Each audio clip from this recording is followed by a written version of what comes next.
দর্শক বন্ধুরা, কৃষক বন্ধু প্রকল্পে যারা ফিল্ড ভেরিফিকেশন করার জন্য আপনারা পঞ্চায়েত বা কৃষি দপ্তরে জমা করেছিলেন, সেই সমস্ত ব্যক্তিদের নাম কিন্তু পিএম কিষাণ আওতায় আনা হয়েছে। অর্থাৎ যে সমস্ত কৃষকরা কৃষক বন্ধু প্রকল্পে টাকা পেতেন কিন্তু পিএম কিষাণ আওতায় যাদের নাম নথিভুক্ত হয়নি, তাদের নাম কিন্তু পিএম কিষাণ আওতায় এনে তাদের কিন্তু 9,000 টাকা করে তারা কিন্তু বছরে একটা সুবিধা কিন্তু পাবে।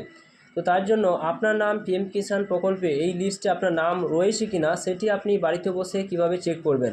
তো চলুন সেটি সম্পূর্ণ জানবো ভিডিওর মাধ্যমে। আপনারা অবশ্যই ভিডিও সম্পূর্ণ দেখবেন এবং চ্যানেল নতুন থাকলে চ্যানেলটা অবশ্যই আপনারা সাবস্ক্রাইব করে রাখবেন। তো চলুন বন্ধুরা, সম্পূর্ণ দেখে নেওয়া যাক। আপনারা কী করবেন, সরাসরি মোবাইলে ক্রোম বাজারে চলে আসবেন, সার্চ বারে যাবেন, সেখানে পিএম কিষাণ লিখবেন। লেখার পর এখানে দেখতে পাচ্ছেন একটা সাইট কিন্তু এখানে রয়েছে, দেখতে পাচ্ছেন পিএম কিষাণ সম্মান নিধি, এবং এই সাইডে কিন্তু আপনারা চলে আসবেন। এই জায়গায় আপনারা কিন্তু টাচ চিহ্ন দেবেন। এরপর আপনারা দেখতে পাবেন যে পিএম কিষাণ যে সাইডে রয়েছে সেই সাইডে কিন্তু আপনারা চলে আসবেন। আসার পর এখানে আপনাদের কিন্তু স্লাইড করে উপর দিকে তুলতে হবে। তোলার পর আপনারা নিচের দিকে আসবেন, এখানে আপনারা বিভিন্ন অপশান কিন্তু দেখতে পাবেন। তো আপনারা যে সমস্ত কৃষক বন্ধু প্রকল্পে ফিল্ড ভেরিফিকেশন করার জন্য আপনারা জমা করেছিলেন, সমস্ত চাষিদের পিএম কিষাণ আওতায় এনে তাদেরকে 9,000 টাকার সুবিধা কিন্তু দেবে রাজ্য সরকার, যেটা কিন্তু বলা হয়েছে। তো সরাসরি কী করবেন, এখানে দেখুন বেনিফিশিয়ারি যে লিস্ট অপশান রয়েছে এই জায়গায় কিন্তু আপনারা চলে আসবেন এবং এইখানে আপনারা কিন্তু টাচ চিহ্ন দেবেন। দেওয়ার পর দেখুন বেনিফিশিয়ারি যে লিস্ট অপশান রয়েছে এখানে দেখতে পাচ্ছেন। এরপর এখানে দেখুন অপশান রয়েছে স্টেট রয়েছে। তো স্টেট অর্থাৎ ওয়েস্ট বেঙ্গল সেটা দিয়ে দেবেন, ডিস্ট্রিক্টটা দিয়ে দেবেন, সাব ডিস্ট্রিক্ট দিয়ে দেবেন, ব্লক দেবেন এবং ভিলেজ দেবেন। তো এখানে আপনারা স্টেটটা দিবেন, স্টেট হয়তো ওয়েস্ট বেঙ্গল দিয়ে দিলেন, ওয়েস্টের নিচের দিকে পাবেন। এরপর আপনি যে ডিস্ট্রিক্টের আন্ডারে রয়েছেন সেই ডিস্ট্রিক্টটা কিন্তু এখানে চয়েস করবেন। এখানে দেখুন বিভিন্ন ডিস্ট্রিক্টের নাম কিন্তু এখানে আপনারা পেয়ে যাবেন। তো ধরুন আমি বীরভূম ডিস্ট্রিক্টে বসবাস করি, সেই জায়গায় টাচ চিহ্ন দেবো। এরপর এখানে সাব ডিস্ট্রিক্ট অপশান রয়েছে দেখতে পাচ্ছেন। তো সাব ডিস্ট্রিক্ট এখানে রয়েছে, এখানে আপনারা যখন টাচ চিহ্ন দেবেন আপনি যে সাব ডিস্ট্রিক্টের আন্ডারে রয়েছেন সেই সাব ডিস্ট্রিক্টের নামগুলো কিন্তু শো করবে এবং সেই সাব ডিস্ট্রিক্ট এখানে দেখে নেবে এবং সেই জায়গায় আপনারা টাচ চিহ্ন দিয়ে আপনি কিন্তু এগিয়ে।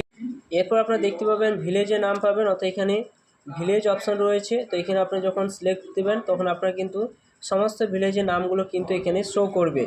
তো আমি এখানে টাচ চিহ্ন দিয়ে দেখে নিচ্ছি এখানে আমার যে ভিলেজের নামটা এখানে আপনার রয়েছে কিনা, এবং সেই জায়গায় টাচ চিহ্ন দিয়ে আমি কিন্তু এগিয়ে যাব। এরপর সমস্ত কিছু ফিল আপ করে দিয়েছি এবং গেট যে রিপোর্ট অপশান রয়েছে গেট রিপোর্ট অপশানের কাছে আমি টাচ চিহ্ন দেবো। এখানে যখন টাচ চিহ্ন দেবো সরাসরি কিন্তু দেখতে পাবেন সেই সমস্ত ব্যক্তিদের নামগুলো কিন্তু শো করবে। তো এখানে আপনারা দেখে নেবেন যে পিএম কিষাণের আওতায় আপনার নাম উঠলো কিনা, অর্থাৎ আপনি কৃষক বন্ধু প্রকল্পে ফিল্ড ভেরিফিকেশন করার জন্য যে ফর্ম জমা দিয়েছেন আপনি হয়তো পিএম কিষাণ আওতায় আপনার নাম নেই, তো আপনার নাম কিন্তু এইখানে নথিভুক্ত হয়ে যাবে। তো আপনার নাম রয়েছে কিনা সেটি আপনার স্লাইড করে কিন্তু দেখে নেবেন যে আপনার নামটা রয়েছে কিনা। যদি এখানে আপনাদের খুঁজতে অসুবিধা হয় সরাসরি কিন্তু আপনারা এটা আপনার নিচের দিকে আসবেন, নিচের দিকে আসার পর আপনারা নিচের দিকে দেখতে পাবেন এখানে এই যে 1 2 দেওয়া রয়েছে, 2 অপশানে যে টাচ চিহ্ন দেন। তো এখানে কিন্তু আরও অনেক ব্যক্তির নাম কিন্তু এইভাবে আপনি কিন্তু দেখতে পাবেন। তো এইখানে আপনারা এইভাবে কিন্তু খুঁজে নেবেন যে আপনার নাম রয়েছে কিনা। যদি ধরুন এখানে আপনার নাম যদি আপনার হয়তো আপনি দেখতে পাচ্ছেন না, তো সরাসরি কী করবেন, এখানে যে কোনো একটা অপশান রয়েছে এই জায়গায় কিন্তু আপনারা আসবেন, এখানে টাচ চিহ্ন দেবেন। দেওয়ার পর আবার নিচের দিকে আসবেন, আসার পর এখানে একটা অপশান পাবেন ফাইন্ড ই পেজ বলে একটা অপশান রয়েছে দেখতে পাচ্ছেন। তো এই জায়গায় কিন্তু আপনারা টাচ চিহ্ন দেবেন, এখানে টাচ চিহ্ন দিয়ে এখানে কিন্তু সেই ব্যক্তির নামটা কিন্তু উল্লেখ করবেন, অর্থাৎ সেই ব্যক্তির নামটা কিন্তু এখানে লিখে দেবেন।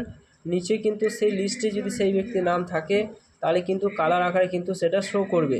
তো এইভাবে বাড়িতে বসে আপনারা দেখে নেন যে আপনার নাম উঠলো কি না, এবং যদি আপনার নাম উঠে তাহলে অবশ্যই কিন্তু পিএম কিষাণ আওতায় আপনি কিন্তু 9,000 টাকা করে বছরে একটা সুবিধা কিন্তু পেয়ে যাবেন।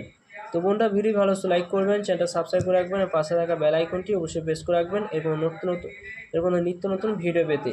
তো থ্যাংক ইউ বন্ধুরা, সকলে ভালো থাকবেন।